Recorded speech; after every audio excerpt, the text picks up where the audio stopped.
ਤੁਸੀਂ ਵੇਖ ਰਹੇ ਹੋ K9 ਨਿਊਜ਼ ਪੰਜਾਬ। ਪਿਆਰੇ ਦਰਸ਼ਕੋ, ਅੱਜ ਅਸੀਂ ਗੁਰੂ ਨਾਨਕ ਸਾਹਿਬ ਦੀ ਨਗਰੀ ਸੁਲਤਾਨਪੁਰ ਲੋਧੀ ਵਿਖੇ Giani Harjinder Singh Phakkar international gold medalist ਪੰਥਕ ਢਾਡੀ ਜਥਾ ਉਹਨਾਂ ਦੇ ਗ੍ਰਹਿ ਵਿਖੇ ਪਹੁੰਚੇ ਹਾਂ। ਤੇ ਆਓ ਕਰਦੇ ਹਾਂ ਉਹਨਾਂ ਦੇ ਨਾਲ ਗੱਲਬਾਤ ਤੇ ਪਾਉਂਦੇ ਹਾਂ ਉਹਨਾਂ ਦੀ ਜ਼ਿੰਦਗੀ ਤੇ ਉਹਨਾਂ ਦੀਆਂ ਵੱਲੋਂ ਕੀਤੀ ਹੋਈ ਪੰਥ ਦੀ ਸੇਵਾ, ਉਹਨਾਂ ਵੱਲੋਂ ਕੀਤੀ ਹੋਈ ਸੇਵਾ ਬਾਰੇ ਗੱਲਬਾਤ ਕਰਦੇ ਹਾਂ। ਵਾਹਿਗੁਰੂ ਜੀ ਕਾ ਖਾਲਸਾ, ਵਾਹਿਗੁਰੂ ਜੀ ਕੀ ਫਤਿਹ ਜੀ। ਗਿਆਨੀ ਜੀ, ਤੁਹਾਨੂੰ ਜਿਹੜੀ ਆ ਇਹ ਚੇਟਕ ਆ ਢਾਡੀ ਵਾਰਾਂ ਗਾਉਣ ਦੀ, ਉਹ ਕਿੱਥੋਂ ਲੱਗੀ? ਸਾਰਿਆਂ ਤੋਂ ਪਹਿਲਾਂ ਤਾਂ ਮੈਂ ਆਪਣੇ ਵੱਲੋਂ ਆਪਣੇ ਵੀਰ ਜਸਵਿੰਦਰ ਹੀਰ ਜੀ ਤੇ ਸ਼੍ਰੀ ਫੂਲਾ ਰਾਮ ਜੀ ਬੀਰਮਪੁਰ ਗੜ੍ਹ ਸ਼ੰਕਰ ਵਾਲਿਆਂ ਦਾ ਧੰਨਵਾਦੀ ਹਾਂ, ਜਿਹੜੇ ਗੜ੍ਹ ਸ਼ੰਕਰ ਤੋਂ ਚੱਲ ਕੇ ਸੁਲਤਾਨਪੁਰ ਲੋਧੀ ਦੀ ਧਰਤੀ ਦੇ ਉੱਤੇ ਗੁਰੂ ਨਾਨਕ ਸਾਹਿਬ ਜੀ ਮਹਾਰਾਜ ਦੇ ਚਰਨਾਂ ਤੋਂ ਬਰੁਸਾਈ ਨਗਰੀ ਦੇ ਵਿੱਚ ਤੇ ਮੇਰੇ ਗ੍ਰਹਿ ਵਿਖੇ ਪਹੁੰਚੇ ਨੇ। ਮੈਂ ਧੰਨਵਾਦੀ ਹਾਂ, ਵੈਲਕਮ ਕਰਦਾ ਹਾਂ, ਜਿਨ੍ਹਾਂ ਨੇ ਕਿ ਮੇਰੇ ਬਾਰੇ ਕੁਝ ਜਾਣਨਾ ਚਾਹਿਆ ਤੇ ਸੰਗਤਾਂ ਤੱਕ ਮੇਰੇ ਬਚਨਾਂ ਨੂੰ, ਮੇਰੀਆਂ ਵਿਚਾਰਾਂ ਨੂੰ ਪਹੁੰਚਾਉਣ ਦਾ ਯਤਨ ਕੀਤਾ ਹੈ। ਪਿਆਰੇ ਵੀਰ ਜੀ, ਮੇਰੇ ਮਨ ਨੂੰ ਇਹ ਜਿਹੜੀ ਚੇਟਕ ਸੀ, ਮੇਰੇ ਸਤਿਕਾਰਯੋਗ ਪਿਤਾ ਜੀ ਤੋਂ, ਮੇਰੇ ਸਤਿਕਾਰਯੋਗ ਮਾਤਾ ਜੀ ਤੋਂ ਲੱਗੀ। ਮੇਰਾ ਜਨਮ 10 ਅਪ੍ਰੈਲ 1960 ਨੂੰ ਸੁਲਤਾਨਪੁਰ ਲੋਧੀ ਵਿਖੇ ਹੋਇਆ। ਮੇਰੇ ਪਿਤਾ ਜੀ ਇੱਕ ਬਹੁਤ ਵਧੀਆ ਤੇ ਚੰਗੇ ਕਥਾਵਾਚਕ ਸਨ ਤੇ ਇਲਾਕੇ ਵਿੱਚ ਆਮ ਤੌਰ ਦੇ ਉੱਤੇ ਵਿਚਰਿਆ ਕਰਦੇ ਸਨ। ਸੰਗਤਾਂ ਬੜਾ ਪ੍ਰੇਮ ਕਰਿਆ ਕਰਦੀਆਂ ਸਨ ਤੇ ਸੁਲਤਾਨਪੁਰ ਲੋਧੀ ਦੀ ਪਾਵਨ ਧਰਤੀ ਦੇ ਉੱਤੇ ਮੱਸਿਆ ਦਾ ਜੋੜ ਮੇਲਾ ਹਰੇਕ ਮਹੀਨੇ ਬੜੇ ਵੱਡੇ ਪੱਧਰ ਤੇ ਮਨਾਇਆ ਜਾਂਦਾ ਹੈ, ਜਿੱਥੇ ਕਿ ਪੂਰੇ ਪੰਜਾਬ ਦੇ ਤੇ ਮੈਂ ਕਹਿ ਲਵਾਂ ਕਵੀਸ਼ਰ ਜਥੇ, ਢਾਡੀ ਜਥੇ ਆਇਆ ਕਰਦੇ ਸਨ। ਮੈਂ ਉਹਨਾਂ ਨੂੰ ਸੁਣ ਵੀ ਜਾਇਆ ਕਰਦਾ ਸੀ ਤੇ ਮੇਰੇ ਪਿਤਾ ਤੇ ਮੇਰੀ ਮਾਤਾ ਜੀ ਦੀ ਇੱਕ ਖਾਸ ਸੀ, ਉਹਨਾਂ ਦੇ ਮਨ ਦੀ ਰੀਝ ਸੀ ਵੀ ਸਾਡਾ ਬੇਟਾ ਵੀ ਇਸੇ ਤਰ੍ਹਾਂ ਜਿਵੇਂ ਸੁਲਤਾਨਪੁਰ ਲੋਧੀ ਵਿਖੇ ਢਾਡੀ ਜਥੇ ਆਉਂਦੇ ਨੇ, ਕਵੀਸ਼ਰ ਜਥੇ ਆਉਂਦੇ ਨੇ, ਉਹਨਾਂ ਦੇ ਪ੍ਰਚਾਰਕ ਬੜੀਆਂ ਸਿੱਖ ਇਤਿਹਾਸ ਦੀਆਂ ਵਧੀਆ ਵਧੀਆ ਪ੍ਰਸੰਗ ਸੁਣਾਉਂਦੇ ਨੇ, ਸਾਡਾ ਬੇਟਾ ਵੀ ਇਸੇ ਤਰ੍ਹਾਂ ਇੱਕ ਪ੍ਰਚਾਰਕ ਬਣ ਕੇ ਕੌਮ ਦੀ ਸੇਵਾ ਕਰੇ।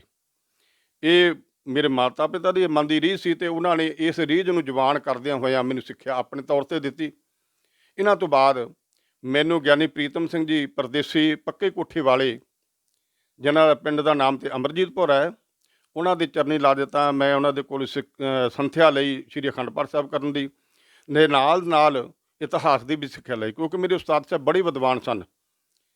ਉਹ ਆਪ ਕਵਿਤਾ ਲਿਖਿਆ ਕਰਦੇ ਸਨ ਤੇ ਗਾਇਆ ਵੀ ਕਰਦੇ ਸਨ। ਹੋਰ ਬੜੇ ਗੁਣ ਸਨ ਉਹਨਾਂ ਵਿੱਚ, ਮੈਂ ਸਾਰਿਆਂ ਦਾ ਜ਼ਿਕਰ ਕਰਾਂ ਲੰਬਾ ਸਮਾਂ ਲੱਗ ਜਾਵੇਗਾ।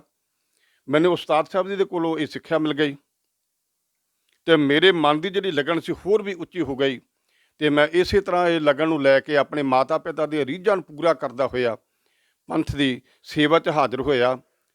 ਜਿਹੜੀ ਕਲਮ ਸੀ ਉਹ ਮੇਰੇ ਉਸਤਾਦ ਸਾਹਿਬ ਨੇ ਮੇਰੇ ਹੱਥ ਫੜਾ ਦਿੱਤੀ। ਪ੍ਰੇਰਨਾ ਗਿਆਨੀ ਧਰਮਵੀਰ ਸਿੰਘ ਜੀ, ਜਿਹੜੇ ਕਿ ਗਿੱਲਾ ਨਗਰ ਦੇ ਗ੍ਰੰਥੀ ਸੰਗ ਸਨ, ਉਹਨਾਂ ਨੇ ਮੈਨੂੰ ਦਿੱਤੀ।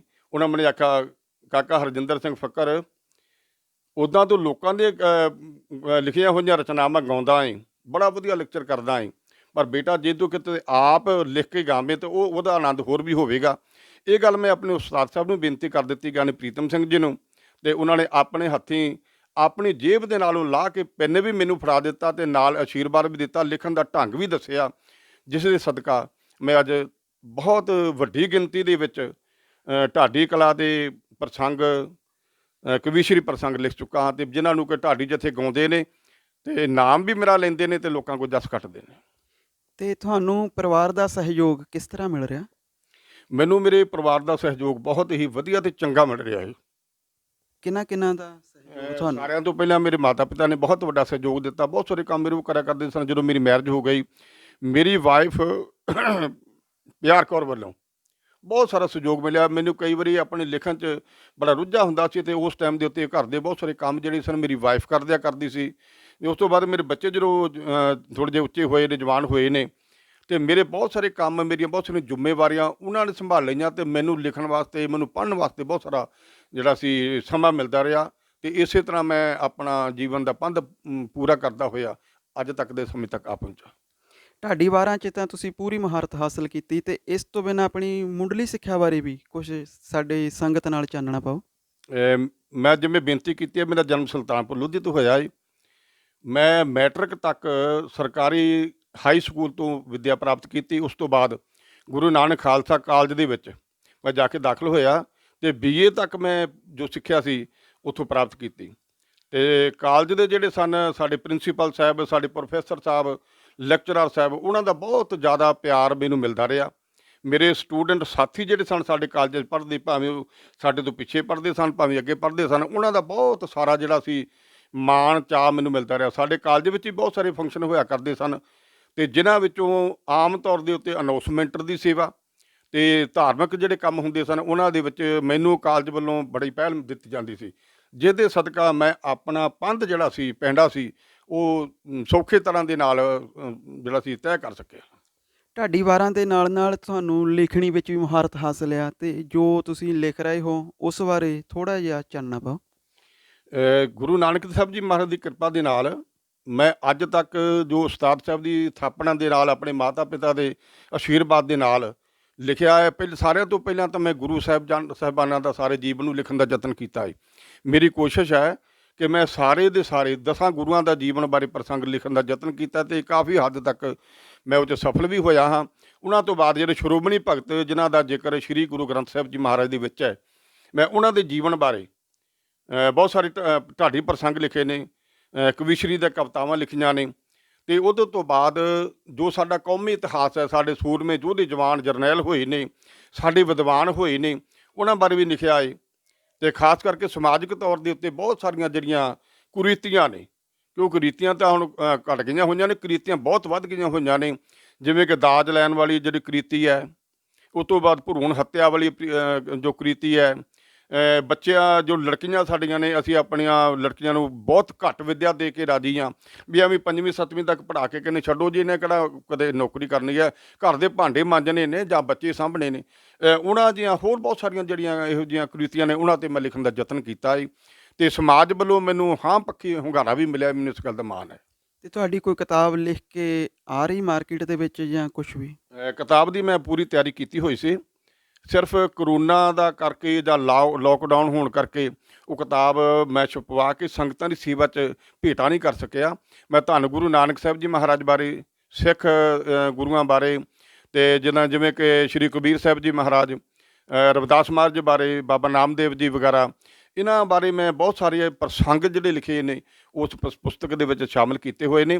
ਸਿਰਫ ਕਰੋਨਾ ਦਾ ਕਰਕੇ ਮਾਰਕੀਟ ਵਿੱਚ ਮੇਰੀ ਪੁਸਤਕ ਨਹੀਂ ਆ ਸਕੀ, ਕਿਉਂਕਿ ਛਪਣ ਦੀ ਪਾਬੰਦੀਆਂ ਲੱਗ ਗਈਆਂ, ਪ੍ਰੈਸਾਂ ਬੰਦ ਹੋ ਗਈਆਂ, ਅਤੇ ਜਲਦੀ ਦੇ ਨਾਲ ਮੈਂ ਆਪਣੀ ਪੁਸਤਕ ਲੈ ਕੇ ਸੰਗਤਾਂ ਦੀ ਕਚਹਿਰੀ ਦੇ ਵਿੱਚ, ਸੰਗਤਾਂ ਦੀ ਸੇਵਾ 'ਚ ਹਾਜ਼ਰ ਹੋਵਾਂਗਾ।